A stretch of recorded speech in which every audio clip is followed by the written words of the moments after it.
Hello friends, आप सबको मेरा नमस्कार। आज का जो चैप्टर है ये हम क्लास 8 के ज्योग्राफी को लेके हम वीडियो बना रहे हैं। इसमें पहला चैप्टर जो है उसका नाम है संसाधन, है ना। इसको हम देखते हैं। संसाधन को पढ़ने के लिए सबसे इम्पोर्टेंट ये हो जाता है कि संसाधन होता क्या है। इसकी एक सामान्य सी परिभाषा है। प्रत्येक वस्तु जिसका उपयोग आवश्यकताओं को पूरा करने के लिए किया जाता है संसाधन कहलाता है। इसका क्या मतलब है? मतलब ये है कि हम कोई भी चीज जिसका यूज जिससे हमारी जरूरत पूरी होती हो वो संसाधन कहलाता है। ठीक है। अब ये संसाधन जो है इसका आर्थिक मूल्य यानी कुछ दाम भी होता है और नहीं भी होता है। जरूरी नहीं है कि उसका कुछ पैसे में दाम हो, वो नहीं भी हो सकता है। उदाहरण के लिए जैसे आप कोई भी धातु खरीदते हैं, जैसे सोना, चांदी, हीरा, तो उसका कुछ दाम होता है ना। और वो चूंकि हम उपयोग भी करते हैं तो वो संसाधन है। लेकिन जैसे मान लीजिए आप हिमालय में घूमने गए हैं, तो क्या हिमालय में हम कोई जो भी दृश्य होता है उसको देखने के लिए कोई पैसा देते हैं? हिमालय को पैसा देते हैं? नहीं देते हैं। तो वो जो मनोरम दृश्य है जो हमारे आंखों को, हमारे दिमाग को सुकून देता है, वो भी संसाधन ही है, परंतु उसका कोई आर्थिक मूल्य नहीं होता है। ठीक है। अब देखते हैं हम संसाधनों के प्रकार। अब संसाधन है तो उनका कुछ ना कुछ प्रकार होगा, उसको देखते हैं। एक सबसे इम्पोर्टेंट इसमें टर्म आता है प्राकृतिक संसाधन। ठीक है। प्राकृतिक संसाधन क्या है? वैसा संसाधन जिसमें अधिक संशोधन के बिना उपयोग किया जा सकता है। मतलब इसमें बहुत अधिक संशोधन की आवश्यकता नहीं होती है। जैसे वायु, मृदा, जल, है ना। इसमें बहुत अधिक संशोधन की आवश्यकता नहीं होती। जैसे हम हवा सांस लेते हैं, तो अभी फिलहाल जो भी वायु बहुत प्रदूषित हो रहा है, लेकिन वर्तमान में भी हम वायु को छान के सांस नहीं लेते हैं, डायरेक्ट सांस लेते हैं। मृदा जैसे मिट्टी है, उसका उपयोग हम डायरेक्ट अनाज उपजाने के लिए करते हैं। जल डायरेक्ट हम पानी पीते हैं, है ना। हालांकि अब इससे हम प्रदूषित कर रहे हैं, तो ये अलग बात है कि अब इसमें फिल्ट्रेशन की आवश्यकता होगी। लेकिन आमतौर पे प्राकृतिक संसाधन में हम बहुत अधिक संशोधन नहीं करते हैं। ठीक है। अब इसके वर्गीकरण को देख लेते हैं। इसका वर्गीकरण का कुछ आधार है, जिसमें विकास के आधार पे, प्रयोग के स्तर के आधार पे, उद्गम के आधार पे और भंडार और वितरण के आधार पे संसाधनों का वर्गीकरण किया गया है। ठीक है। अब ये विकास का आधार क्या होता है? विकास के आधार पे संसाधन जो है दो प्रकार के होते हैं। एक वास्तविक संसाधन, है ना, और दूसरा संभाव्य संसाधन। ये वास्तविक संसाधन और संभाव्य संसाधन क्या है? वास्तविक संसाधन वो संसाधन होता है जिसका हमें पता होता है कि इसकी जो क्वांटिटी है कितनी है और इसका उपयोग क्या है। ठीक है। उसको वास्तविक संसाधन कहते हैं। जैसे उदाहरण के तौर पे जर्मनी का एक रूर प्रदेश है ना, वहां पे कोयला पाया जाता है। ठीक है। तो ये जो है हमें पता है कि जर्मनी कहाँ पे है। जर्मनी आपको पता है यहाँ पे है ना। और यहाँ पे कोयला पाया जाता है इसके रूर प्रदेश में। तो ये एक वास्तविक, मतलब वास्तव में ऐसा है और हम इसका उपयोग भी जानते हैं। कोयला का उपयोग कहाँ होता है? फैक्ट्री को चलाने में, बहुत सारे ऊर्जा ईंधन के रूप में होता है। तो ये वास्तविक संसाधन है। दूसरा होता है संभाव्य संसाधन। संभाव्य क्या है कि अभी उसका उपयोग तो नहीं हो रहा है, लेकिन भविष्य में उसका उपयोग होने की संपूर्ण संभावना है। जैसे मान लीजिए आज हम कोयला से बिजली बनाते हैं ना। आज से 1000 साल पहले, जब 500 साल पहले जब बिजली का उपयोग कोयला के द्वारा नहीं होता होगा, बिजली का उत्पादन जो है कोयला के माध्यम से नहीं होता होगा, तो क्या होगा? संभावना होगी कि हो सकता है, लेकिन होता नहीं था। तो वो एक संभाव्य संसाधन था। लेकिन आज जो है, आज वो एक वास्तविक संसाधन है। इसी प्रकार आज जो है लद्दाख में यूरेनियम का बहुत सारा निक्षेप पाया जाता है। उससे हम चाह रहे हैं बिजली बनाना, है ना। तो अभी उससे हम सफल नहीं हुए हैं बनाने में, परंतु ये भविष्य में हो सकता है, इसलिए संभाव्य संसाधन है। ठीक है। लेकिन जर्मनी का जो रूर प्रदेश है वहां पे कोयला पाया जाता है और उसका अच्छे से उपयोग होता है। हमारे झारखंड में भी कोयला पाया जाता है, आपको पता है। उड़ीसा के कुछ क्षेत्रों में कोयला पाया जाता है। तो वो जो है वो वास्तविक संसाधन है। ठीक है। अच्छा, उसके बाद हम प्रयोग स्तर और विकास के स्तर पे दो चीजें थी। उसके बाद उद्गम के स्तर पे बात करते हैं। तो उद्गम के स्तर पे भी मुख्यतः दो होता है, पहला अजैव संसाधन और दूसरा जैव संसाधन।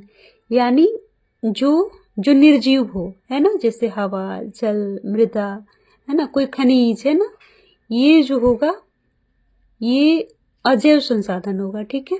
और जैव में क्या आएगा, पेड़ पौधे या फिर कोई जीव, है ना, ये क्या होगा, वो जैव संसाधन हो, यानी सजीव है, यानी उसमें जान है, ठीक है। इसे क्या कहेंगे, जैव संसाधन। ये उद्गम के आधार पे होता है, ठीक है। अभी हमने देखा विकास के आधार पे और प्रयोग स्तर के आधार पे, उसके बाद हमने देखा उद्गम के आधार पे, और उसके बाद नेक्स्ट बात कर लेते हैं भंडार एवं वितरण के आधार पे। क्या, संसाधन, ठीक है। संसाधन का जो प्रकार है हम भंडार और वितरण के आधार पे देख लेते हैं। तो भंडार और वितरण के आधार पे दो टाइप का, इसमें भी दो टाइप का होता है। क्या क्या होता है, पहला होता है सर्वव्यापक, दूसरा होता है स्थानिक। सर्वव्यापक का मतलब होता है जो हर जगह मौजूद हो, जैसे वायु, हवा। ऐसा थोड़ी है कि भारत में पाया जाएगा और अमेरिका में नहीं पाया जाता, ऐसा नहीं हो सकता, है ना, हवा हर जगह है। तो ये सर्वव्यापक है। मैंने इसका वितरण, वितरण मतलब जो इसकी पाए जाने की जो कंडीशन है ना, वो हर जगह पे है, तो वो सर्वव्यापक है, ठीक है। और भंडार भी हर जगह पे है। परंतु स्थानिक क्या होता है, स्थानिक वो होता है कि कुछ खास स्थान पे ही पाया जाता है, जैसे लौह अयस्क, यानी लोहा, सोना, चांदी, तांबा, ये सब हर जगह नहीं पाया जाता। तो स्थानिक मतलब किसी खास स्थान पे पाया जाता है। अब ऐसा क्यों होता है, ऐसा इसलिए होता है क्योंकि भंडार और वितरण के लिए बहुत सारी चीजें निर्भर करती हैं। भूभाग, वहाँ का जलवायु कैसा है, ऊंचाई कैसी है ना, इन सब चीजों पे भंडार और वितरण जो है वो निर्भर करता है। इसीलिए ये दो प्रकार का हो गया, ठीक है। विस्तृत रूप से अगर हम देखें तो इसका भी दो प्रकार, विस्तृत रूप से देखें तो इसका भी दो प्रकार है। एक होता है नवीकरणीय भंडार और एक होता है अनवीकरणीय भंडार, ठीक है। नवीकरणीय भंडार क्या है, असीमित है ना, और अनवीकरणीय क्या है, सीमित है। नवीकरणीय असीमित है और अनवीकरणीय सीमित है। ऐसा क्यों कह रहे हैं, लेकिन जैसे हवा, हवा क्या सीमित है, नहीं है, लेकिन उसका उपयोग हमें सावधानी से करनी चाहिए, हमें बहुत ज्यादा प्रदूषण नहीं फैलाना चाहिए। पानी, पानी का क्या भंडार सीमित है, नहीं, असीमित है, लेकिन हम उसे बहुत ज्यादा प्रदूषित कर रहे हैं, तो वहां समस्या आ रही है, ठीक है। अनवीकरणीय का मतलब जो आसानी से नहीं बनता है, मतलब उसमें बहुत टाइम लगता है।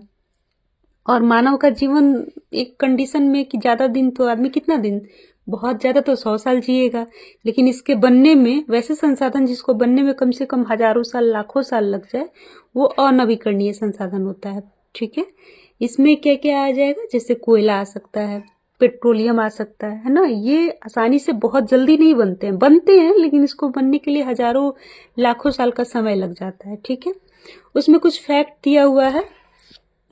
नीदरलैंड के पवन फार्म क्या होता है, मतलब जहां से पवन, जो हवा है, उसको हम लोग ऊर्जा के रूप में उपयोग करते हैं, ठीक है। पवन चक्की से ऊर्जा उत्पन्न किया जाता है। तमिलनाडु के नागरकोइल, तमिलनाडु आपको पता है कहाँ है, तमिलनाडु की जो लोकेशन है, अगर हम उसकी बात करें तो देख लेते हैं, यहाँ पे तमिलनाडु, यहाँ पे है ना। तो यहाँ पे भी, यहाँ नागरकोइल में भी आप पॉन फार्म देख सकते हैं। पॉन फार्म का मतलब समझते हैं ना, जैसे एक चक्की, पॉन चक्की जैसी लगी होती है, उस टाइप से।